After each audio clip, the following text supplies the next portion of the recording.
Boa noite, irmãos. Nos capítulos 1 a 11 de Romanos, tal como abordamos detalhadamente nos estudos anteriores, Paulo explicou o plano de salvação de Deus e, particularmente, a sua fidelidade, misericórdia e o amor dele.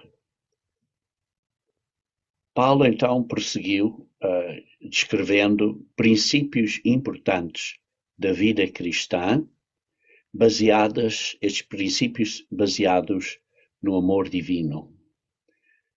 E depois, isso foi em Romanos capítulo 12. E depois, em Romanos 13, ele falou acerca da nossa conduta correta ou própria para com o mundo, isto é, respeitando as autoridades, e, ao mesmo tempo, ele reenfatizou a nossa necessidade de que não devemos nada a ninguém, isto é, incluindo as próprias pessoas no mundo, exceto, novamente, demonstrar-lhes o amor de Deus.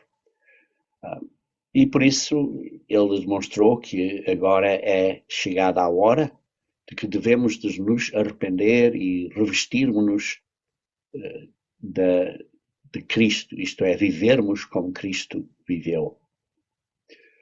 Agora, neste capítulo 14, sob um contexto mais amplo de nos tornarmos semelhantes a Deus em amor, ele então aborda como devemos lidar com aquelas pessoas na igreja que são mais fracas na fé. Isto é, digamos, pessoas que, por exemplo, são novas na fé. Ou, noutra palavra, este capítulo trata de como julgarmos os outros. Isto é, como tratar os outros. Então, Paulo vai abordando este tema usando as situações correntes nessa região de Roma, e porque havia pessoas que estavam a dizer assim, a julgar outras pessoas por serem novos na fé ou por não entenderem certas coisas ainda nos ensinos, porque eram novos. Algumas pessoas que tinham estado, por exemplo, na igreja há mais tempo, começavam a criticar essas pessoas e talvez até causando elas irem contra a própria consciência delas. Exemplos de que ele menciona neste capítulo é de que algumas pessoas não comiam carne ou não comiam comida que fosse comum. Estou a dizer a palavra comum especificamente porque Paulo não está falando de comida imunda, estava falando de comida comum. E isso vamos abordar em maior detalhe um pouco mais adiante. E também, por exemplo, outro exemplo que ele usou é que alguns estavam fazendo os jejuns e uns preferiam fazer jejuns nos dias, outros noutras. Então estavam a usar algumas destas situações para julgar outras pessoas. Algumas dessas situações até eram assuntos de coisas como descrevemos, ou ele descreve aqui em Romanos 14, que eram coisas duvidosas, coisas que havia certas dúvidas, poderia ser assim ou poderia ser de outra maneira. E por isso, isto é um capítulo muito importante, mas ainda é mais importante porque muitos cristãos usam este capítulo para justificar que o sábado foi abolido. Isto é, viram de pernas para o ar ou de uma maneira incorreta o que Paulo está a dizer e usam isso para justificar que o sábado foi abolido. Ou usam isso para justificar que podemos comer carnes imundas. Mas isso não é o que Paulo está a falar neste capítulo e por isso vamos abordar isto cuidadosamente. Então vamos começar a ler do versículo 1. Diz assim: Ora, quanto ao que está enfermo na fé, recebei-o não em contendas sobre dúvidas. A palavra enfermo na fé poderia também ser traduzida como fraco ou débil na fé. Como mencionei há pouco, provavelmente alguém que teria sido recentemente convertido, isto era novo na fé, e por isso era, digamos assim, um bebé na fé, que não entendia ainda tudo plenamente, e por isso não esteja a julgar essas pessoas nessa, digamos assim, nessa fraqueza, nessa, como diz assim, enfermidade, que não é necessariamente uma doença, mas é mais uma fraqueza. E depois ele diz, não em contendas sobre dúvidas. Em contendas sobre dúvidas, isto é para não entrar em disputas sobre opiniões. Opiniões de uma pessoa ou opiniões de outra pessoa. Não está falando de pontos doutrinários, mas está falando de opiniões de coisas duvidosas. E por isso o crente, que digamos assim é mais maduro, mais experiente, não deve sentar num, digamos assim, suposto trono de julgamento acerca da sinceridade das outras pessoas que são mais novas na fé e que ainda estão a aprender. Por isso, pode ser simplesmente a maneira que essa pessoa pensa ou através da maneira que foi educada e que veio a conhecer coisas na vida dele ou dela. Então, esse seria esse comportamento dessa pessoa, digamos assim, fraca ou nova na fé. Ora, por exemplo, dar alguns exemplos aqui.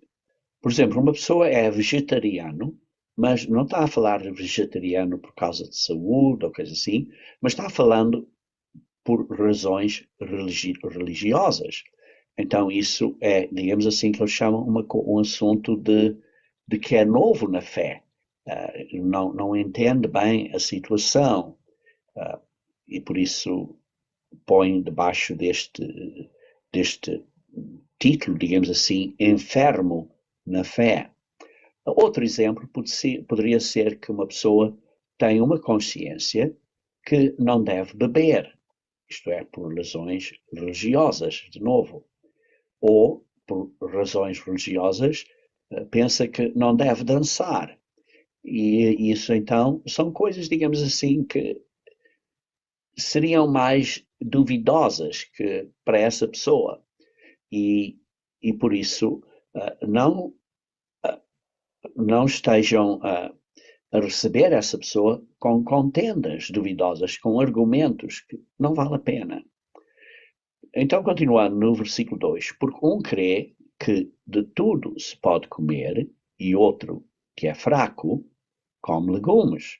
Isto é, este que é enfermo na fé, ou digamos fraco, come legumes. Aqui está claro a falar por assuntos ou razões religiosas. Ora, quando diz um que crê que tudo se pode comer, precisamos de entender no contexto, porque no contexto está aqui, vê, a dizer que, por outro, come legumes. E por isso, está a dizer, um pensa que pode comer carne e legumes e outro pensa que só pode comer legumes. Isso é o que está aqui a falar, não está a falar por exemplo, comer carne imundas. Por isso ele está contrastando uma pessoa vegetariana, por razões religiosas, com alguém que não é vegetariano. Como disse, não é nada a ver com carnes imundas. Ora, a razão pela qual alguns dos cristãos nessa era eram vegetarianos como justificativa religiosa, essa razão não é declarada neste capítulo. Mas quando diz que essa pessoa era enfermo na fé, está a dizer que lhe faltava certo entendimento de doutrina ou crença, ele era vegetariano, mas a Bíblia, nessa altura, tudo que tinham da Bíblia era, digamos assim, o Antigo Testamento. E no Antigo Testamento não há nenhuma prescrição contra comer carne. Apenas prescreve qual tipo de carne é que podemos comer. Isto é, carne que de uma maneira saudável e com um símbolo também espiritual é bom para nós e qual é que não é boa para nós. Então, continuando no versículo 3, o que come não despreze o que não come, e o que não come não julgue o que come, porque Deus o recebeu por seu. Então, fazemos assim uma pergunta. Há alguma razão que devíamos estar a julgar uma pessoa que chega à igreja e é fraco neste assunto, de um ponto religioso? Está claro que não. Precisamos dar a essas pessoas tempo para crescerem em conhecimento e entendimento. E por isso não devemos de os forçar a comer carne, em vez de só vegetais, e ofendê-los no processo. Por isso diz assim, o que come não despreze o que não come. Isto não é, não olhe para baixo, não o julgue, não o considere como uma pessoa inferior, não o rejeite com desprezo, não o trate como indigno, como uma pessoa sem valor. Não despreze o que não come. E o que não come, não julgue o que come. A palavra julgar aqui vem da palavra grega 2919, na concordância, que é a palavra crino. Isto quer dizer decidir, concluir ou condenar. E por isso, esse julgamento é uma coisa que decidir de uma maneira positiva ou de uma maneira negativa, não faça isso. Não faça isso. Então, como disse, não sabemos exatamente, baseado neste capítulo, qual é a razão porque alguns não comiam carne. Mas uma possibilidade baseada em Coríntios, 1 Coríntios capítulo 8, é porque a carne era oferecida a ídolos. Então vejamos brevemente 1 Coríntios capítulo 8. 1 Coríntios capítulo 8, vejamos primeiro versículo 4. Assim que, quanto ao comer das coisas sacrificadas aos ídolos, sabemos que o ídolo nada é no mundo, e que não há outro Deus senão um só. E por isso aqui vemos que está a falar de ídolos. E também vemos depois em Atos capítulo 14, versículo 13, Atos 14, versículo 13, Atos 14, versículo 13,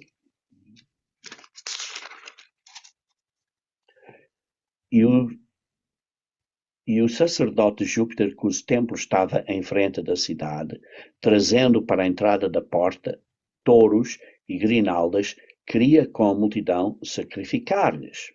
Então vê-se aqui que até os pagãos só sacrificavam animais limpos. Estavam sacrificando animais limpos. E também voltando a Coríntios capítulo 8, 1 Coríntios capítulo 8, sim, 1 Coríntios capítulo 8, versículos 7 a 9. 1 Coríntios capítulo 8, versículo 7 a 9.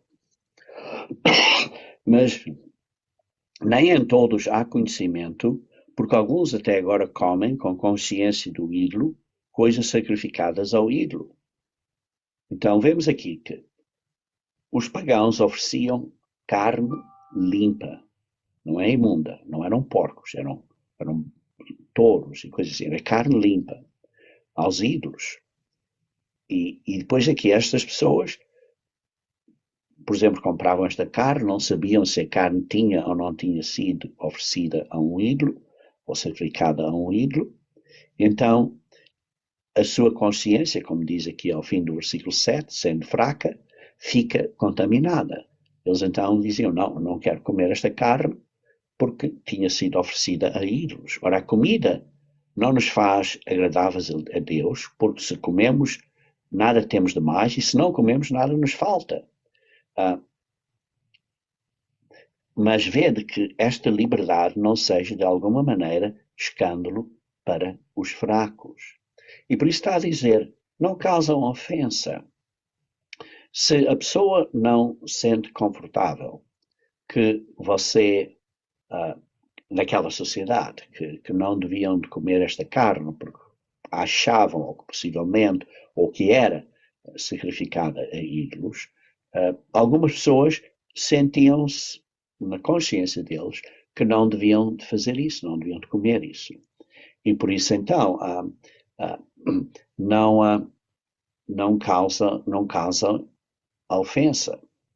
E por isso a carne podia ser comum, ou isto é diferente de imunda.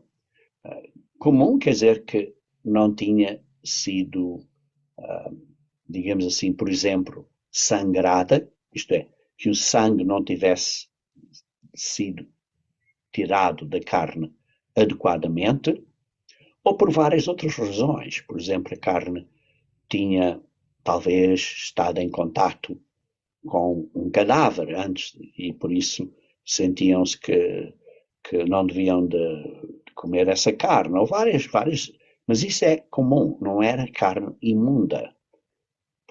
E por então, continuando aqui no versículo 4 de Romanos 14, diz, quem és tu que julgas o servo alheio?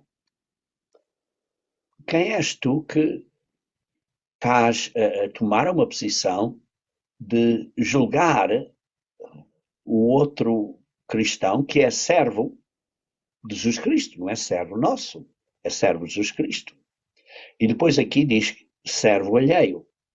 Esta palavra servo, em grego, não é doulos, quer dizer escravo, mas é oiketes, que era um servo doméstico. Nós somos servos de Deus, estamos diante de Deus. E por isso, quem és tu para julgar o servo alheio? Para o seu próprio Senhor está em pé ou cai, mas estará firme, porque poderoso é Deus para o firmar. E por isso Deus é capaz de ver a nossa atitude, se a nossa atitude está correta ou não, e então nós precisamos de atuar e responder de uma maneira correta. Deus é o nosso mestre, Deus nos dá a nós uma oportunidade de crescermos na fé. Está claro, não devemos de manter sempre como bebés na fé, devemos estar a crescer, mas às vezes aqueles que estão na igreja há mais tempo, digamos assim, aqueles que são mais fortes, podem colocar um tropeço, isto é, um escândalo, ou ofender os outros irmãos mais novos. E por isso, nós que estamos na igreja há mais tempo, precisamos ter muito cuidado como tratamos as pessoas novas na fé.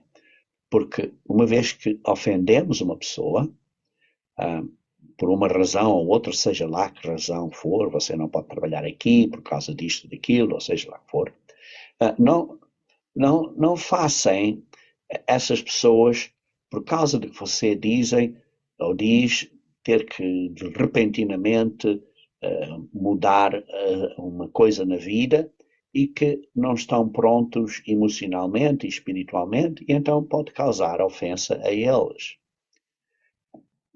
Agora, continuando no versículo 5 e 6. Vou ler o versículo 5 e 6 rapidamente e depois vamos analisar em um bocadinho mais detalhadamente.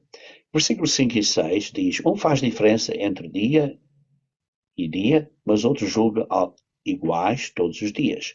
cada um esteja inteiramente seguro em sua própria mente. Aquele que faz caso do dia, para o Senhor o faz, e o que não faz caso do dia para o Senhor, não o faz. O que come, para o Senhor come, porque dá graças a Deus, e o que não come, para o Senhor não come, e dá graças a Deus. Ora vejam, precisamos de entender quando lemos isto, qual é o contexto. Porque estamos a ver que o contexto está a falar aqui de ser fraco na fé, ou não, isto é, novo na fé, está a falar aqui de comer ou não, e mesmo aqui ao fim do versículo 6 está a dizer uma vez mais o que come, para o Senhor come, e dá graças a Deus, e o que não come. Vemos aqui que então o contexto é relacionado com comer e também é relacionado com pessoas que ainda são novas na fé. E agora está a falar aqui de comer e não comer. Ora, mas está a falar de comer e não comer num dia em vez de outro dia. Então o que é que isso quer dizer? Você come num dia e não come no outro dia? Isso quer dizer um género de jejum, ou semi-jejum. Os judeus jejuavam, como lemos aos fariseus, jejuavam 2 vezes por semana. Ora, isso não era um jejum de 24 horas. Era um jejum parcial de 12 horas. E assim jejuavam 2 vezes por semana. E por isso, aqui está a dizer, uns preferem um dia para jejuar, outros preferem outro dia, uns comem, outros não comem no dia, e por isso está aqui a dizer, faz diferença entre dia e dia. Mas outro julga iguais todos os dias. Sim, uns dizem, olha, tenho que jejuar nas terças-feiras. Outros dizem, não, se você não jejuar na terça, pode jejuar na quarta, se quiser, ou coisa assim. Podia haver esta disputa. E por isso está aqui um ponto a dizer que no versículo 5, faz diferença. Uma vez mais, é esta palavra crino, quer dizer que pode ser traduzida como julgar, separar, mas pode ser traduzida como prefere. Prefere para que propósito? Diz assim, faz diferença, prefere entre um dia e dia, mas o outro julga, não é? Por isso vemos aqui uns jejuam num dia, outros no outro, uns preferem um dia, outros no outro, para uns era mais conveniente um certo dia da semana, outros era para outro, não, uma vez mais também não diz a razão porque é que uns preferiam um dia em vez do outro.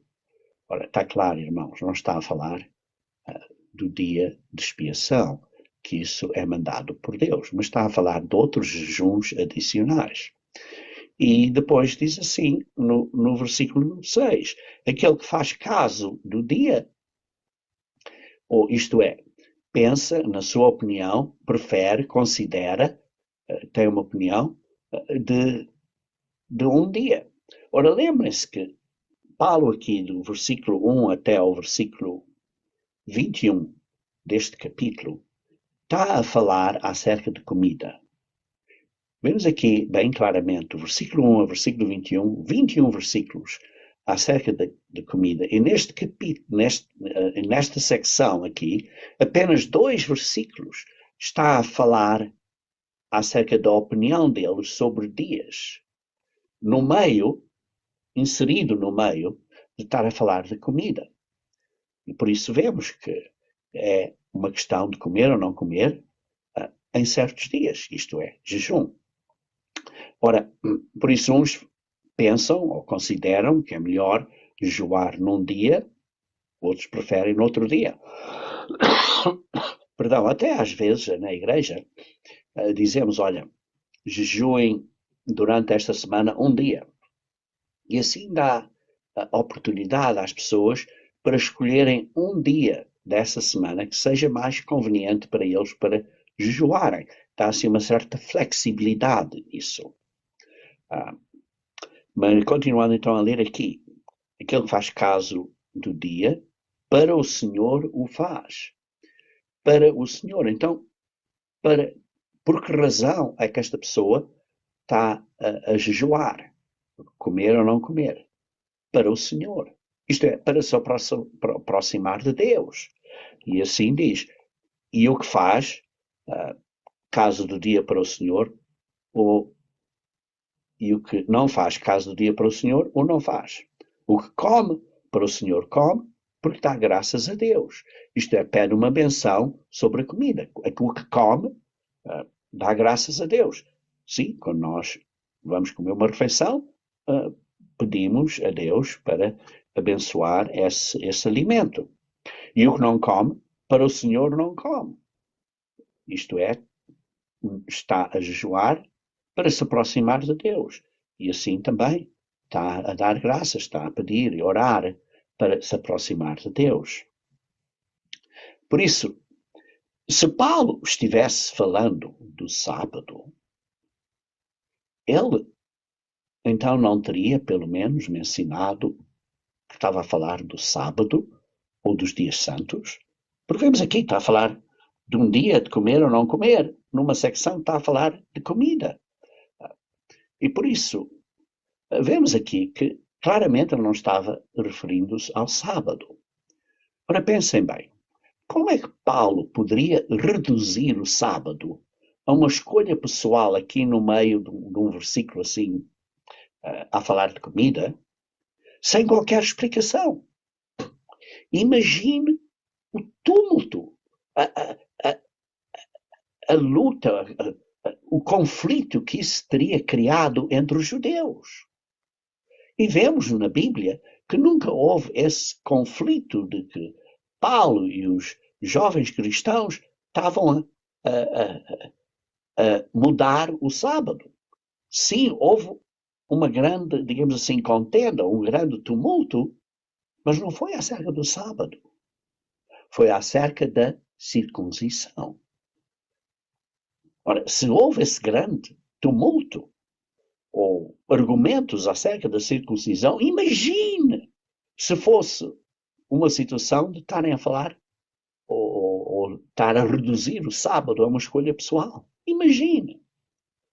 E por isso está claro, não foi isso. Nós sabemos, se nós estudarmos isto cuidadosamente, que foi a Igreja Católica que mudou o sábado para domingo. Ora, interessantemente, como alguns de vocês devem saber, os católicos estão, digamos assim, a esfregar na cara dos protestantes que eles simplesmente estão seguindo a Igreja Católica, porque foi a Igreja Católica que alterou o sábado para domingo, e eles próprios, eu lembro, eu quando era católico, eu tinha um livrinho chamado Catequismo, e nesse livrinho tinha lá escrito por um Papa, ou não era Papa, um líder católico, a dizer que eles, os católicos, admitindo, eles, os católicos, tinham alterado o sábado para o domingo, e nesse catequismo dizia que não há desculpa nenhuma dos protestantes, ou justificativa nenhuma, no Novo Testamento, para mudarem o sábado para domingo. Isso é o que eu li nesse catequismo, e no nosso guia de estudo acerca do sábado, vemos referências a essa declaração católica também. Então, vemos aqui que os protestantes, por causa disso, têm que tentar encontrar algumas escrituras para justificar a sua posição. Isto é, têm que procurar escrituras que sejam justificativas para eles alterarem o sábado para o domingo. E esta, aqui, em versículo 5 e 6, é uma dessas justificativas. E, irmãos, como veem, é tão fraca. Esta justificativa é tão fraca. É tão fraca. E por isso, claramente, não há justificativa aqui. Uma doutrina tão básica que é um dos mandamentos de Deus, um dos 10 mandamentos de Deus, alterar sem uma instrução específica de Deus, isso é uma coisa muito fraca. Bem, continuando, versículo 7 e 8. Também vou ler estes dois e depois vamos abordar um bocadinho mais detalhadamente. Porque nenhum de nós vive para si e nenhum morre para si. Porque se vivemos para o Senhor, vivemos. E se morremos para o Senhor, morremos. De sorte que, ou vivamos ou morramos, somos do Senhor. Todos nós somos responsáveis perante Deus. A nossa vida deve ser um exemplo, uma luz para outros. Se morremos, devemos morrer como servos fiéis. Eu vou ler aqui uma secção breve aqui do comentário de Adam Clarke. Ele fez aqui um comentáriozinho acerca desta expressão no versículo 7. Ele diz assim: nenhum de nós vive para si.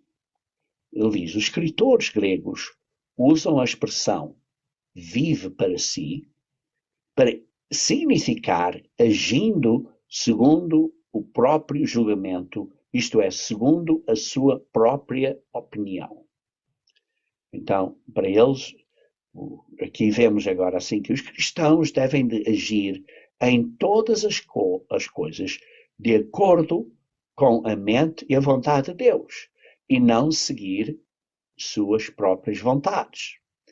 Então, Adam Clarke continua a dizer, o apóstolo parece indicar que em todos os casos acima, cada um deve esforçar-se para agradar a Deus, pois é responsável perante Deus, somente por sua conduta nestas coisas indiferentes, nestas coisas que são duvidosas. Para Deus é o nosso mestre. Devemos viver para Ele, assim como vivemos sob o seu olhar, debaixo da sua vista e por sua vontade. E quando deixamos de viver entre os homens, isto é, deixamos de viver como as pessoas no mundão, ainda estamos na mão de Deus. Portanto, o que fazemos ou o que deixamos de fazer deve ser em referência à eternidade que está sempre à mão. Não devemos julgar os outros, por outras palavras, mas devemos agir em fé. Isto é, estamos sobre a jurisdição de Deus. Por isso é o que diz aqui, no versículo 7 e 8. Se vivemos para o Senhor, vivemos. Se morremos para o Senhor, morremos. Por isso, seja vivos ou mortos, somos do Senhor. E por isso, devemos de agir em fé, estamos sobre a jurisdição de Deus e não devemos estar a julgar os outros. Porque Deus é que nos julga. Agora, continuando no versículo 9. Porque foi para isto que morreu Cristo e ressurgiu e tornou a viver, para ser Senhor tanto dos mortos como dos vivos. E aqui, provando este ponto, Paulo está a dizer, é por isto que Jesus Cristo morreu, ressuscitou. E Deus deu a Jesus Cristo a autoridade. Jesus Cristo tem a autoridade. Ele nos ressuscitará. Ele é o nosso mestre. Diz aqui, ele é o nosso Senhor, agora e para sempre. Agora, continuando no versículo 10 a 13. Vou ler estes versículos juntos e depois vou analisar uma vez mais, um a um. Mas tu, porque julgas teu irmão? Ou tu também, porque desprezas o teu irmão? Pois todos havemos de comparecer ante o tribunal de Cristo. Porque está escrito, como eu vivo, diz o Senhor, que todo joelho se dobrará a mim, e toda a língua confessará a Deus. De maneira que cada um de nós dará conta de si mesmo a Deus. Assim que nós nos julguemos assim que não nos julguemos mais uns aos outros, antes seja o vosso propósito não pôr tropeço ou escândalo ao irmão. E por isso, não devemos estar a condenar os irmãos, precisamos ter cuidado de não causar uma queda, um escândalo, um tropeço a outras pessoas. Precisamos de fazer tudo com carinho e com muito cuidado. Então, lendo no versículo 10. Mas tu, porque julgas teu irmão? Diz assim, ou tu também, porque desprezas o teu irmão? Irmãos, vemos bem aqui que este capítulo 14, é nada mais, nada menos que um capítulo sobre julgamento. É um capítulo de como devemos tratar outras pessoas, isto é, como devemos decidir a tratar outras, isto é, como devemos julgar outras pessoas. E por isso é um capítulo acerca desse julgamento. E depois diz, porque todos nós temos que comparecer perante o tribunal de Cristo. Isto é muito importante. É muito importante. Vejam em João, capítulo 5, versículo 22. João, capítulo 5, versículo 22.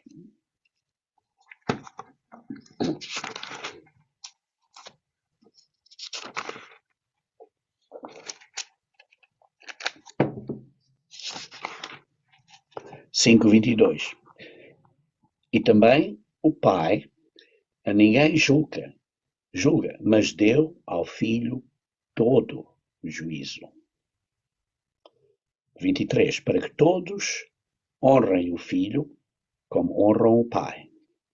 Quem não honra o Filho, não honra o Pai que o enviou. Isto é muito importante, porque às vezes encontro pessoas que dizem, olha, não devemos honrar o Filho desse modo, devemos honrar só o Pai.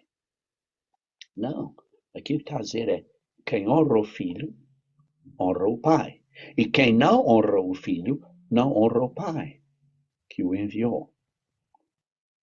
E também, não vou agora virar aí, mas vocês leem-se em Filipenses, capítulo 2, versículo 6 adiante, que demonstra que o Verbo, Jesus Cristo, era da forma de Deus, se esvaziou, veio para a terra, e depois diz um bocadinho mais adiante, que todo joelho se dobrará sobre ele. Está aqui a dizer a mesma coisa.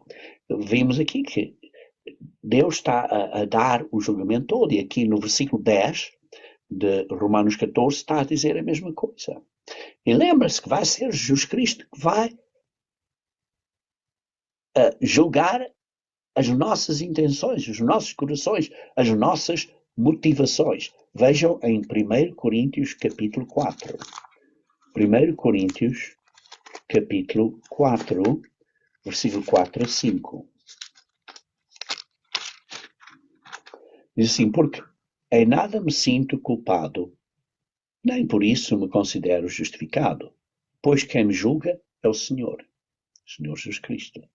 Portanto, nada julgueis antes do tempo, até que o Senhor venha, o qual também trará à luz as coisas ocultas das trevas.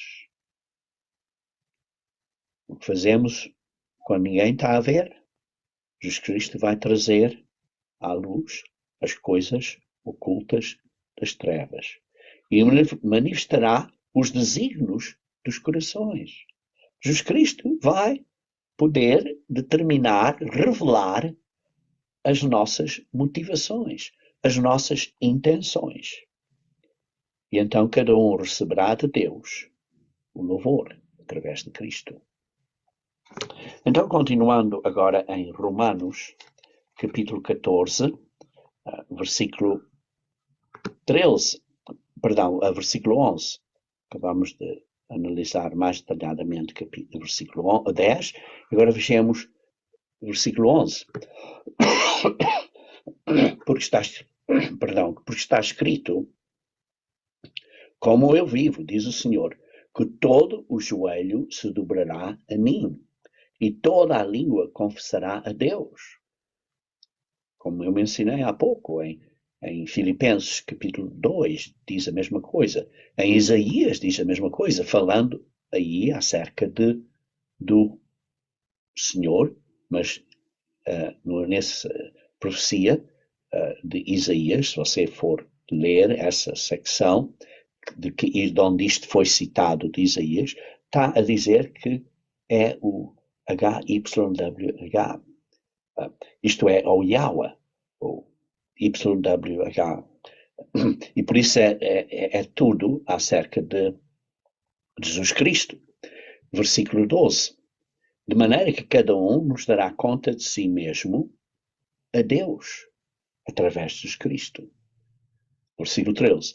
Assim que não nos julguemos mais uns aos outros, antes seja o vosso propósito não pôr tropeço ou escândalo ao irmão. E por isso, tenham cuidado que a vossa intenção no coração, quando estão a dizer, olha, eu estou na igreja há mais tempo, ou coisa assim, o outro é fraco, seja qual for a razão, tem cuidado que não estejas a pôr um tropeço no outro irmão. Porquê? Porque havia pessoas na igreja que estavam, digamos assim, a julgar ou condenar os outros. Tropeço aqui por exemplo, uma coisa para a pessoa cair, um objeto no caminho para tropeçar, então o que faria a pessoa, o que seria um tropeço? Por exemplo, nestes casos específicos, neste contexto de que está a falar, era um irmão fraco, forçar esse irmão fraco a comer carne se ele, na sua consciência, não se sentia bem acerca de comer, por exemplo, essa carne. Não, uma vez mais, irmãos, não está a falar de carne imunda, está a fazer carne que eles, na consciência deles, pensavam que não deviam comer, porque, por exemplo, podia ter sido oferecida a ídolos. E continuando aqui, neste versículo diz, não pôr tropeço ou escândalo. A palavra escândalo vem da palavra grega escandalon. Isto é uma armadilha. Uma armadilha para deliberadamente pegá-lo. Quer dizer, é uma armadilha, por exemplo, para apanhar um rato, ou coisa assim, ou uma ratazana. É uma armadilha para pegar essa pessoa. E por isso Deus vê os corações. Às vezes fazemos coisas sem essa intenção, mas precisamos ter cuidado. Precisamos ter cuidado para não tropeçar, causar essa pessoa tropeçar. Então, não seria uma armadilha deliberadamente, mas precisamos ter cuidado para não criar uma armadilha assim que não tenha sido intencional, mas mesmo assim não devemos colocar qualquer coisa que seja uma armadilha ou um laço para fazer o nosso irmão cair. Agora, por isso vemos aqui, nestes versículos 10 a 13, é Deus quem vai julgar. Todos nós vamos ter que dar contas a Deus. E se comemos carne, ou se comemos só vegetais, carne ou não, assim, temos que dar contas a Deus. E se ofendemos, temos que dar contas a Deus. Agora, continuando no versículo 14. Eu sei, estou certo, no Senhor Jesus, que nenhuma coisa é de si mesmo imunda, a não ser para aquele que a tem por imunda. Para esse é imunda. Estamos aqui a ver um versículo muito interessante, porque temos aqui um problema na tradução. Eu vou provar a vocês que é um problema na tradução. Porque é o versículo que pessoas usam para dizer que está a eliminar as carnes imundas. Podemos comer carnes limpas e imundas, não importa.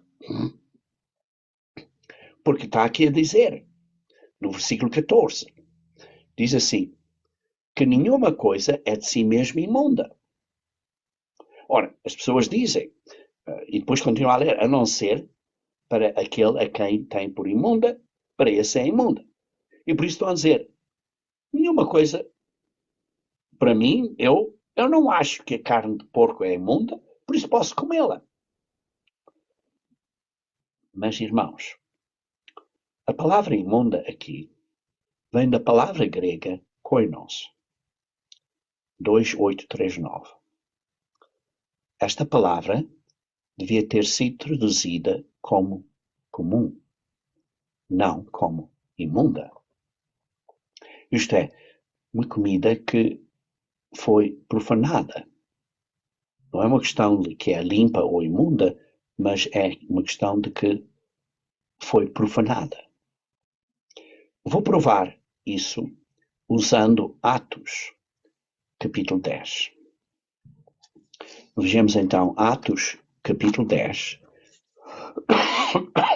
E vocês provavelmente sabem que Atos, capítulo 10, é quando Pedro teve aquela visão acerca deste lenço com animais imundos.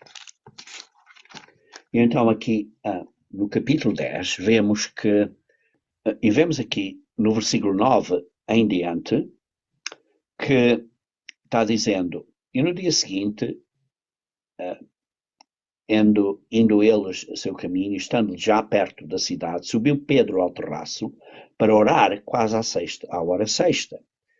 E depois, vê-se um bocadinho mais adiante, no versículo 13, diz, e ele então teve este lençol com todos os animais imundos, e depois diz assim no versículo 13, levanta-te Pedro, mata e come. Mas o ponto importante aqui é observar o versículo 14. Mas Pedro disse, de modo nenhum, Senhor, porque nunca comi coisa alguma comum e imunda. Comum e imunda. São duas coisas diferentes. Uma é comum e outra é imunda. A palavra comum é a mesma palavra que lemos no versículo 14 de Romanos 14, koinos. E a palavra imunda é a palavra akathartos. Uma palavra muito diferente. A palavra akathartos é uma palavra que é imunda de acordo com a lei levítica. E por isso aqui em Atos capítulo 10, versículo 14, a palavra imunda aqui está traduzido corretamente, que é de akathartos, que é uma comida que se deve abastecer de acordo com a lei levítica. Ou, noutras palavras, que é moralmente imunda. Por outro lado, a palavra comum, aqui também em Atos 10, versículo 14, é uma carne que tinha sido contaminada por qualquer contato externo ou poluição. Como disse, uma carne que não tinham tirado o sangue dela corretamente, ou não tinham abatido esse gado de maneira correta. Por exemplo, um animal que tinha sido morto por outro animal, ou assassinado por outro animal, ou que um corpo tinha estado, por exemplo, no campo e tinha morrido já por vários dias, e depois então é que o apanharam, ou coisa assim. Ou seja, em outras palavras, sujo ou poluído. Por exemplo, esta carne tinha moscas por todo o seu lado, ou vermes. Às vezes vejo isso em alguns lugares em África, onde está ali carne cheia de moscas, cheia de vermes. Isso é carne contaminada por contato externo ou poluição. Isso é comum. Ora, nas leis, nas práticas judaicas, havia carnes imundas, isto é, que Deus tinha dito que eram imundas, isto é, que não devíamos comer, como por exemplo carne de porco, ou por exemplo camarões, ou coisa assim, não é? Imunda. Akaphartos, e também havia carnes comuns, que eram carnes que tinham tido um contato externo ou tinham sido poluídas, para não comerem disso. Que hoje em dia acho que entendemos bem que não devemos comer isso porque não é saudável. Então, voltando a Romanos 14, versículo 14, diz assim, aquele que tem por imunda, para esse é imunda. A palavra devia ser aquele que tem por comum, para esse é comum, porque é a palavra comum, koinos. Não é a palavra imunda, akathartos. Isso é o que vocês leem na Almeida Corrigida e Fiel e na Almeida Revista e Corrigida. Na Almeida Revista e Atualizada diz, aquele que assim a considera, para esse é impura. Mas a palavra devia ser, como eu mencionei há pouco, para esse é comum. Por isso, se você considera algo como comum, é comum. Isto está a falar então acerca da sua consciência.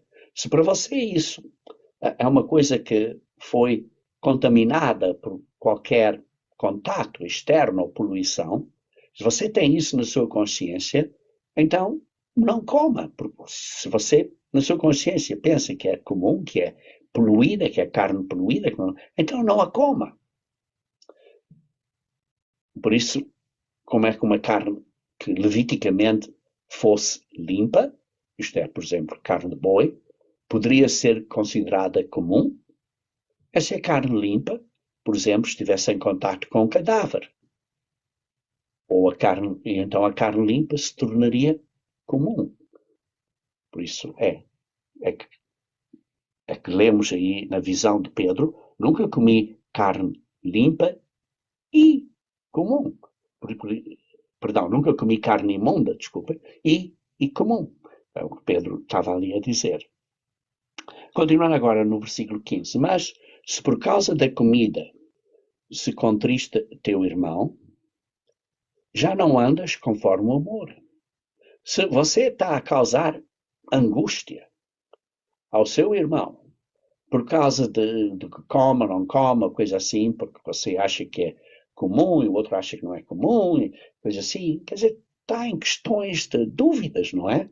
Então, já não estás a andar conforme o amor.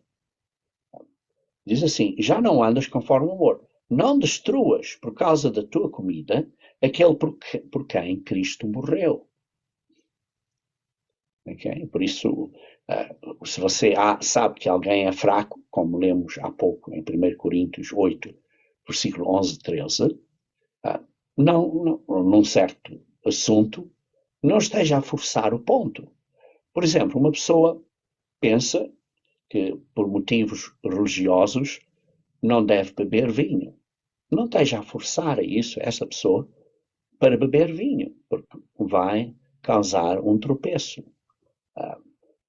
Não o faça tropeçar. Outro ponto aqui é que estamos a ler aqui no versículo 15, que diz assim, não destruas por causa da tua comida. Está a falar de qualquer alimento, qualquer comida, não é só carne, qualquer coisa que pode causar a pessoa sentir-se que não deve de comer. Continuando, versículos 16 e 17. Não seja, pois, blasfemado o vosso bem, porque o reino de Deus não é comida nem bebida, mas justiça e paz e alegria no Espírito Santo. Por isso estamos a ver aqui que isto é que é o reino de Deus, isto é o que estas que são as questões importantes da nossa vida, a justiça, paz e alegria, semelhante ao que lemos em Gálatas, capítulo 5, versículo 22, que está a falar acerca do fruto do Espírito, que é amor, alegria, paz e continuando assim outras características. E ao fim do versículo 18 diz assim, porque quem nisto serve a Cristo, agradável é a Deus e aceito aos homens. Então, se você fizer o que é correto, se você fizer o que é justo, é aceitável a Deus e também vai ser considerado favoravelmente pelas pessoas. Continuando então no versículo 19. Sigamos, pois, as coisas que servem para a paz e para a edificação de uns para com os outros. E por isso precisamos de fazer coisas para haver paz na igreja, para edificar a igreja. Se há alguma coisa que estamos a fazer que está a causar uma certa ofensa na igreja, precisamos de, como pessoas mais maduras, precisamos de ter cuidado e analisar isso para não causar ofensa na igreja, porque estamos aqui para edificar e não para destruir. Versículo 20. Não destruas por causa da comida a obra de Deus. É verdade que tudo é limpo, mas mal vai para o homem que come com escândalo. Isto é, não faça outras pessoas tropeçarem e caírem ou saírem da igreja por causa de comida, ou por causa de seja qualquer outra coisa que estão a causar ofensa. Por isso, o princípio aqui deste capítulo é acerca de comida. e assim afetar ou causar tropeço aos outros por causa de comida. E por isso está a dizer, quando julgamos outras pessoas na fé, por causa de estarmos a fazer uma coisa que vai criar uma ofensa, vai criar uma armadilha em outros irmãos que são, digamos assim, enfermos na fé, que sejam mais fracos, precisamos de ter cuidado e cuidar e fazer isso tudo de uma maneira que não vá causar ofensa à igreja, à irmandade na igreja. E por isso, não é só a certa comida, é um princípio que podemos aplicar a tudo. Tá? Precisamos de ver isto como um princípio que é válido para tudo. E depois diz assim, ainda no versículo 20, diz assim, é verdade que tudo é limpo. Todo alimento é limpo, todo alimento é puro. Todo alimento é puro. Não está a falar de imundo, está a falar de puro, se são usadas no propósito correto. Por exemplo, a purificação do fogo, se uma pessoa, se há uma certa coisa, por exemplo, se houver assim uma certa, talvez você tenha um bocadinho de carne, está a fazer um churrasco e acidentalmente a carne cai no chão e depois apanha. Você limpa isso muito cuidadosamente e depois põe no fogo. E se tiver ali alguma coisa, aquilo vai queimar tudo. Quer dizer, é purificado pelo fogo. Está claro, é preciso ter cuidado com isto. Você, se uma pessoa vai ficar ofendida e isso vai tropeçar essa pessoa, então pronto, não faça isso. Mas o ponto aqui é que todo alimento é puro se nós o limparmos e o tratarmos da maneira correta, de uma maneira ética. Mas, continuando aqui a ler no versículo 20, mas em que nem fazer outras coisas em que o teu irmão tropece, ou se escandalize, ou se enfraqueça. Não devemos de fazer coisas que vai causar um irmão cair, ou sair da igreja, ou ficar ofendido. Então isso é mau. Versículo 21. Bom é não comer carne, nem beber vinho, nem fazer outras coisas em que o irmão tropece, ou se escandalize, ou se enfraqueça. Desculpe, o outro devia ter lido, mas mal vai para o homem que come com escândalo. Mal vai para o homem que come com escândalo. Isso era o fim do versículo 20. Se você acha que uma coisa é errado, então é errado, mal. Mas continuando agora no versículo 21, se você vai ofender alguém, não faça isso. Ok, versículo 22. Tens tu fé? Tem em ti mesmo, diante de Deus. Bem-aventurado aquele que não se condena a si mesmo naquilo que aprova. Se você tem fé no que permite fazer, faça isso diante de Deus. Não faça isso diante do irmão fraco. Bem-aventurado, isto é, feliz é aquele, que, se você acredita no que é certo ou errado, não esteja a condenar. Se você sabe na sua consciência isto está certo, isto é a coisa correta, não esteja a condenar a si próprio.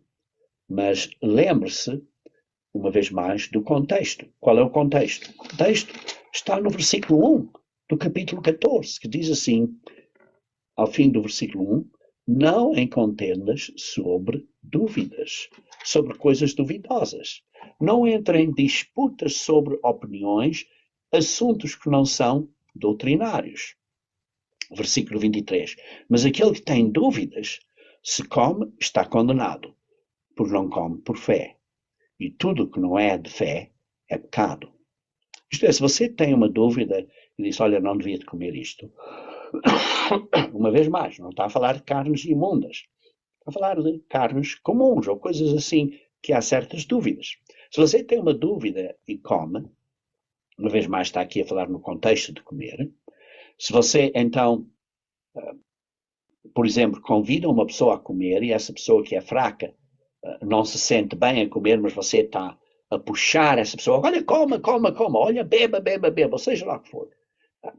Se essa pessoa então comer ou beber contra a consciência dela, então essa pessoa está-se a condenar porque está agindo contra a sua própria consciência. Precisamos ter muito cuidado com a nossa consciência. Muito, muito cuidado. Por isso, se você está a ir contra a sua consciência, ou você está a forçar alguém a ir contra a consciência dessa pessoa, então isso é pecado. E por isso aqui vemos outra definição do pecado. Sim, outra definição adicional do pecado. Agir contra a consciência. Se você age contra a sua consciência, e se for algo que você acha que não devia de fazer, e o faz, então, porque está a agir contra a sua consciência, é pecado. E por isso, quando lemos em 1 João 3, versículo 4, que diz: todo aquele que comete pecado transgride também a lei, porque o pecado é transgressão da lei, mas aqui vemos um princípio espiritual adicional, dizendo que se é contra a sua consciência, também é pecado.